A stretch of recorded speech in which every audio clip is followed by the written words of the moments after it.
Welcome. Today we're going to be taking a dive, maybe not a deep dive, but at least a medium dive into the topic of comparative philosophy, the comparison of philosophies from different world traditions. Specifically, I'm going to be talking today about a very interesting book that I read about a month and a half ago called How the World Thinks, A Global History of Philosophy by Julian Baggini. Before I plunge into my discussion of the book, though, I would like to acknowledge our sponsors for today's episode. Quent Cordair Fine Art has been making the world an even more beautiful place for 27 years. Specializing in romantic realist paintings and sculptures, the gallery's collection emphasizes themes which celebrate the moments of happiness, joy, and success possible to man on Earth. Acquire art you will want to live with by visiting them online at cordair.com or in their Napa, California and Jackson, Wyoming locations. The new Ayn Rand portrait prints have arrived. You can visit the link in the description and the pinned comment to get yours today. For every print purchased with the code ARCUK, Quent Cordair Fine Art will donate $25 to the Ayn Rand Center UK. Quent Cordair Fine Art is celebrating their 27-year anniversary this month. Listeners can call Linda Cordair to learn about the anniversary special. The phone number is 307-264-1964. We greatly appreciate your support of the work we do here at the Ayn Rand Center UK. Before I get into Baggini's book, How the World Thinks, let me say a little bit about my own motivation for reading this book. There isn't a lot of discussion in the objectivist literature about non-Western traditions of philosophy. To the best of my knowledge, there is Scott MacDonald's excellent work on Chinese philosophy, politics, culture, and I warmly recommend his Ocon Talks, New Ideal Live discussions on the subject. But aside from that, in Dr. Peikoff's History of Philosophy and in some of the secondary literature that many of us are familiar with, like Wilhelm Windelband, W.T. Jones, there isn't a lot of discussion of some of these other non-Western traditions of philosophy. So I wanted to understand a little bit about what it is that makes Western philosophy distinctive by learning a little bit about some of these Middle Eastern and Far Eastern traditions. So I'm going to say a little bit, first of all, about the author of the book, and then I'll talk a little bit about the book, some of its strengths, as well as some of the challenges that I had with some of its arguments. So first of all, the author, Julian Baggini, he's a British philosopher. He was born and raised in Kent in the United Kingdom. His father was an Italian immigrant and his mother was English. He graduated with a PhD in philosophy from University College London. But he's not an academic philosopher. He's not one. He doesn't write in an ivory tower style. He's actually written more than 20 books on various topics in philosophy. And actually, Baggini describes himself as a journalist of philosophy. His books tend to be geared towards a general readership, a non-specialist readership. And thank goodness for this. His style of writing is very clear. And I think he writes in a way that's engaging to a non-technical, non-specialist audience. His own motivation for writing this particular book, and so How the World Thinks, A Global History of Philosophy, was released in 2018. And in the introduction to the book, he describes how when he was doing his PhD in philosophy, he was learning a lot about philosophy in the continental European tradition, in the Anglo-American tradition, but there's this whole world of philosophy outside of that, which he never learned about. And so he says our modern departments of philosophy, our university departments of philosophy, really should be calling themselves departments of Western philosophy, because they're only focusing on this very narrow aspect of the subject. It's important to stress that Baggini does not consider himself to be an expert on these other traditions that he talks about. And this is an important point. One could easily spend an entire lifetime becoming an expert on, say, Middle Eastern philosophy, or Indian philosophy, or Chinese philosophy. What this book is presenting is a kind of a holistic overview of these different traditions and how they relate to each other and how they interact. Which is fine. The book gave me exactly what I was looking for, kind of a bird's eye view of global traditions in philosophy. So what Julian Baggini actually did is he read many of the key texts, the primary sources and secondary sources in Islamic philosophy, Hindu philosophy, Confucian, Taoist, and other traditions. But most interestingly, he traveled around the world attending conferences in philosophy conferences in different countries. He spoke to leading experts, leading authorities in these various traditions. And actually, I would say one of the great values of this book is his experiences. He'll say, "Oh, I went to this conference on Islamic philosophy, and here's what happened, and here's some of the discussions that took place." Or he'll say, "I went to a discussion on Eastern philosophy in India, and I met such and such a scholar, and here's some of the conversations I had." These are some of the most intriguing, some of the most fascinating passages in this particular book. And he quotes extensively, not only from the primary and secondary sources, but also from some of the conversations that he had with leading scholars in the various fields. So what exactly are the traditions that Julian Baggini focuses on in his book? Well, besides Western philosophy, which does receive some extended treatment, he talks about Middle Eastern philosophy, specifically philosophy in the Islamic tradition. And then he talks, as opposed to, say, Zoroastrianism, which he doesn't mention in quite as much detail.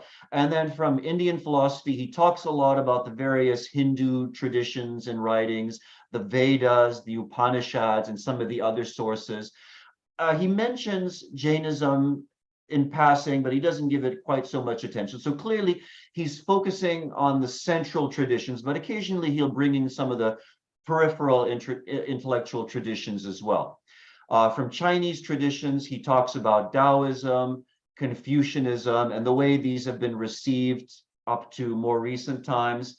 And then he also talks a little bit about some of the Japanese traditions, Shinto, for example, with its focus on reverence for ancestors and worship of tradition. And of course, Buddhism is a very special case because Buddhism originated in India in the 6th century BC with Gautama, and then but it didn't take so much hold in India, but it spread over the centuries through China, and then from China it went through Southeast Asia and also through Korea to Japan.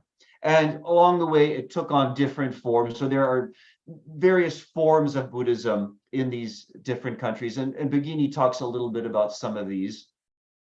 Now, the actual way the book is organized is quite interesting. I'm going to read you the titles of the primary sections of the book, just to give you an idea how the book is laid out.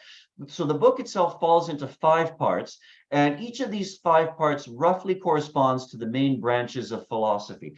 So, and the book itself is about 400 pages, 350 to 400 pages. So it's not exactly a heavy read. And as I say, it's written in a fairly accessible and entertaining style. So part 1 is how the world knows. That corresponds roughly to epistemology. Part 2, how the world is, the metaphysical nature of reality. Part 3, who in the world are we? That's the metaphysical nature of man. Part 4 is how the world lives. So that section primarily focuses on ethics, but also brings in a little bit of politics as well. And then part 5 is called concluding thoughts. That's a very, very short section. You may notice that there's no separate section here on aesthetics, on the nature of art. Baggini does occasionally bring in some discussions of architecture, literature, and the visual arts, but more or less in passing. He doesn't devote any chapter or any extended discussion to aesthetics, the nature of art. He doesn't completely ignore it, but he doesn't devote an entire section to it. Now, within each of these parts, the individual chapters are organized not chronologically, not geographically, but topically. He focuses, each chapter is focused on a particular topic, which shows the relation, either the relationship between Western philosophy or Eastern philosophy, or the relationships within a particular tradition of Eastern or Middle Eastern philosophy. Let me give you some examples. So let me read you, first of all, the titles of the individual chapters of part 1. This is How the World Knows, the section on epistemology. So the individual chapters are Insight, The Ineffable, Theology or Philosophy, Logic, Secular Reason, Pragmatism, and tradition. Let me say a little bit about theology or philosophy. This is a very important point. It's a kind of a thread, a kind of a leitmotif, which wends its way throughout the book as a whole. One point that Beginey makes is that a distinctive aspect of Western philosophy in the European tradition, is this separation of the sacred and the secular, the separation of philosophy proper from theology and religion on the other hand. That's largely true, or at least that certainly was true in antiquity, and it's largely been true in modern philosophy, by which I mean post-Renaissance philosophy. Not exactly the case in the Middle Ages, though, and so sometimes those kinds of generalizations can be a little bit misleading. But one point that he makes is that in a lot of Islamic philosophy, for example, there isn't that distinction between religion and philosophy, or between the sacred and the secular. In a lot of Islamic thought, the Quran really is the starting point and the ending point of everything. Every aspect of life for a Muslim revolves around the Quran. So in Islamic traditions, you can't really make that kind of neat and tidy separation. That's also true of a lot of the Eastern traditions, but in slightly different ways. What Beginey argues is that on the one hand, in the Indian intellectual traditions, philosophy itself is rooted in mysticism. It's rooted in religious, theistic traditions. On the other hand, in a lot of Far Eastern philosophy, for example, in China, and I think this is true of Japan to some extent, religion itself has become somewhat secularized, or they do acknowledge, for example, the worship of ancestors. They do acknowledge something like a heaven. So, for example, historically, the Emperor of China, the Emperor of Japan was known as the Son of Heaven. But the role of an afterlife, the role of a deity, the role of eternal salvation doesn't play quite the same central role in those Far Eastern traditions as it does in, say, the Judeo-Christian tradition, or indeed in the Islamic tradition. So he makes these very, very interesting distinctions. I should just mention in passing that Beginey himself is a patron of the UK humanists, formerly known as the British Humanist Association. I don't know if he explicitly identifies as an atheist or an agnostic, but he has extensively written about the benefits of secularism, the benefits of humanism. And here's the interesting point, he's not openly hostile to religion. So he doesn't exactly fall in the same category as a Richard Dawkins or Sam Harris, somebody who attacks and criticizes religion in a very vocal sort of way.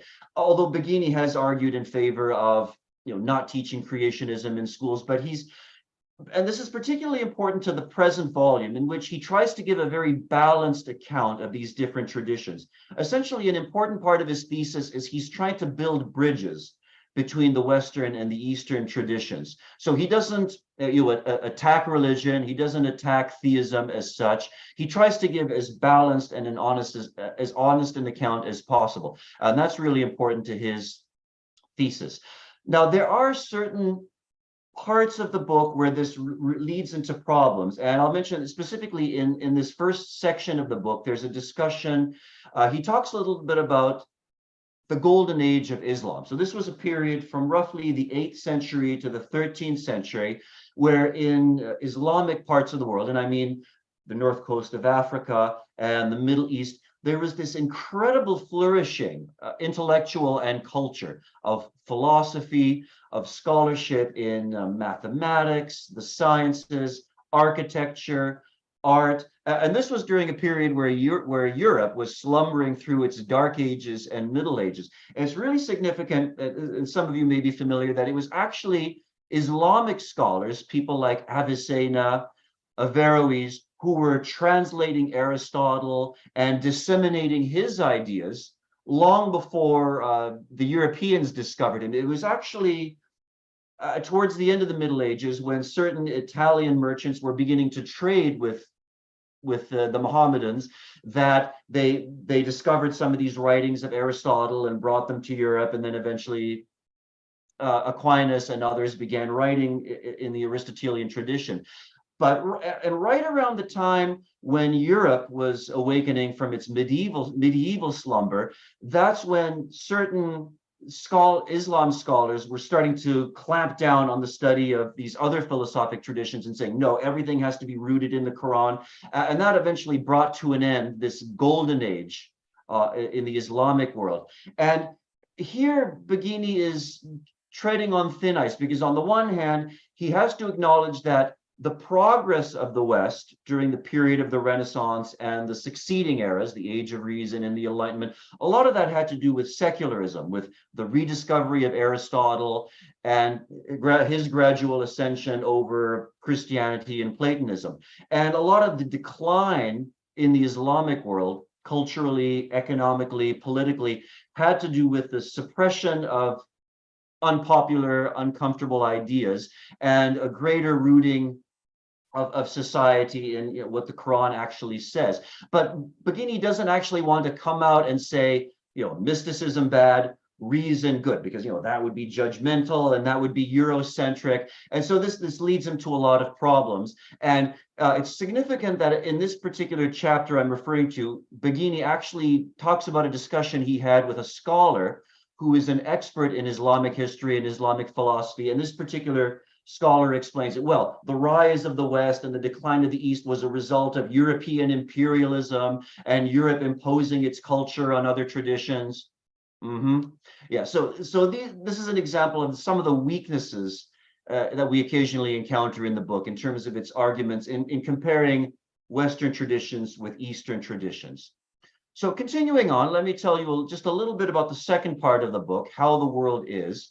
So the primary chapters here are time, karma, emptiness, naturalism, unity, reductionism. And then, so that's all having to do with the metaphysical nature of reality. And then part 3, which talks about the metaphysical nature of man, is the chapters are, these are shorter chapters: no self, the relational self, the atomized self.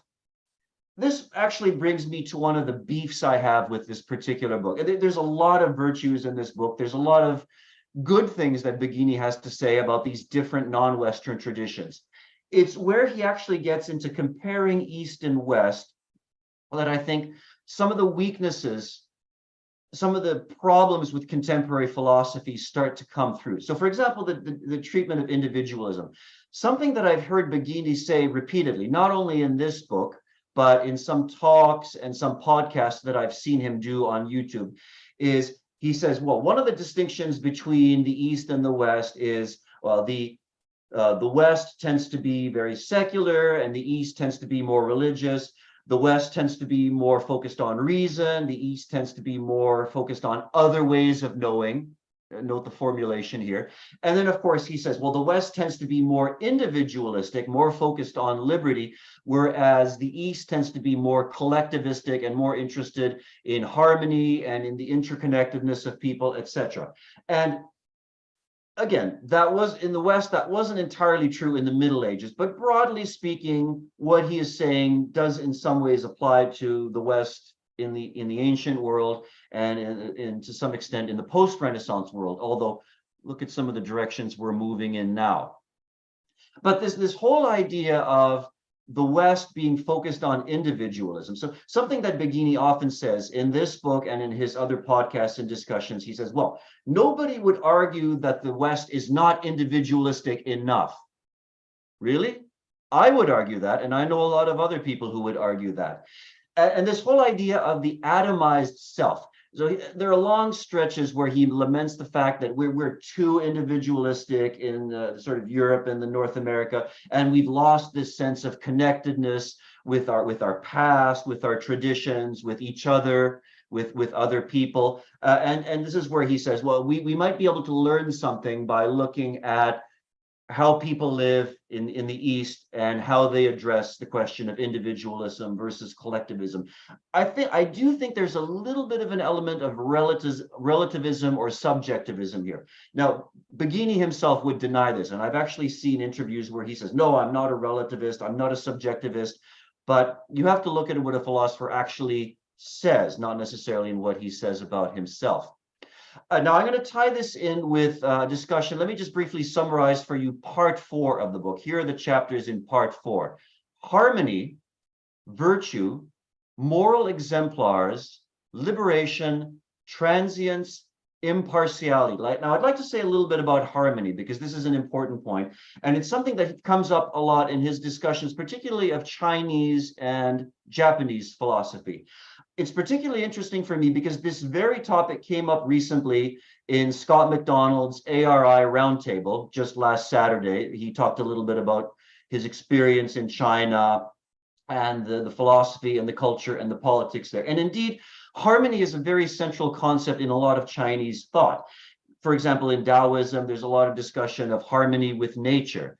In Confucianism, there's the harmony with tradition, with one's ancestors, with the family.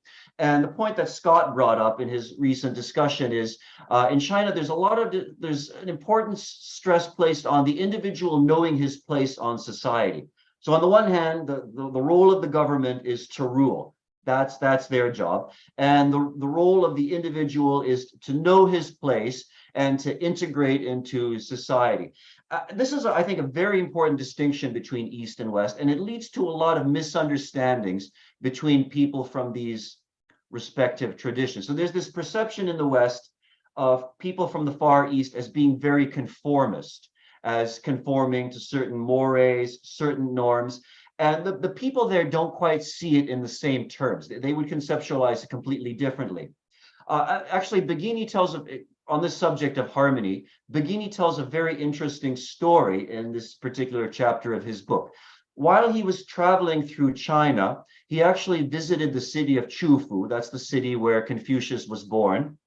And on his way into the city, he saw this big billboard, this advertisement for a housing project that was being built. And the advertisement actually mentioned the name of the philosopher Confucius, and it mentioned the concept of harmony as a way of promoting this particular building project. So in Chinese culture, even in advertising, this concept of harmony is very often invoked.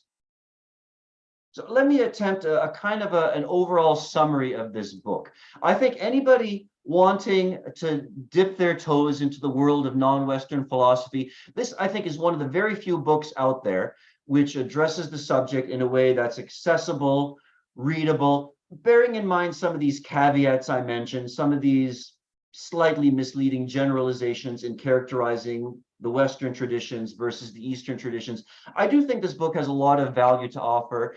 The author really tries to be sympathetic in the way he explores these different traditions. And I would very much like to see some of our younger objectivist philosophers either reading this book or taking it as a starting point and doing some of their own individual work and research in some of these other non-Western traditions. So with that said, let me once again acknowledge our sponsors for this episode. Quent Cordair Fine Art has been making the world an even more beautiful place for 27 years. Specializing in romantic realist paintings and sculptures, the gallery's collection emphasizes themes which celebrate the moments of happiness, joy, and success possible to man on Earth. Acquire art you will want to live with by visiting them online at cordair.com or in their Napa, California and Jackson, Wyoming locations. The new Ayn Rand portrait prints have arrived. You can visit the link in the description and the pinned comment to get yours today. For every print purchased with the code ARCUK, Quent Cordair Fine Art will donate $25 to Ayn Rand Center UK. Quent Cordair Fine Art is celebrating their 27-year anniversary this month. Listeners can call Linda Cordair to learn about the anniversary specials. Once again, the phone number is 307-264-1964. Thank you so much to Quent Cordair Fine Art for your generous support of everything we do here at the Ayn Rand Center UK. Let me check in now with our dear producer, Daniel, for any comments and super chats from our audience.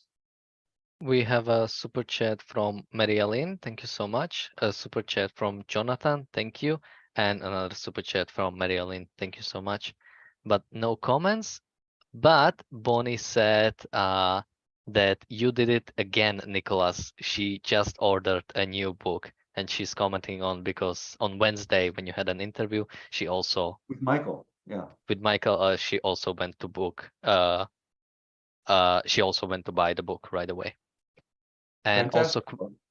Oh, and also go. quick announcement. Right after this, we have the Daily Collective, so that's gonna start in about 5 minutes, and the main topic is going to be is X the new Coke, talking about the Elon Musk Twitter rebranding. Okay, well, thank you very much, Daniel. And thank you very much to all our viewers for joining us today. A special thank you again to Quent Cordair Fine Art for their generous sponsorship of this program and of all the work that we do here in the Objectivist community. So with that, please do check out Dr. Julian Baghini's book, How the World Thinks, A Global History of Philosophy. One of the very few books on this particular subject, and a book which, with a few minor reservations, I think does a really commendable job of introducing the reader to some of these traditions that many of us really don't know so much about. Thank you again to everyone, and I wish you all the best of premises. See you soon.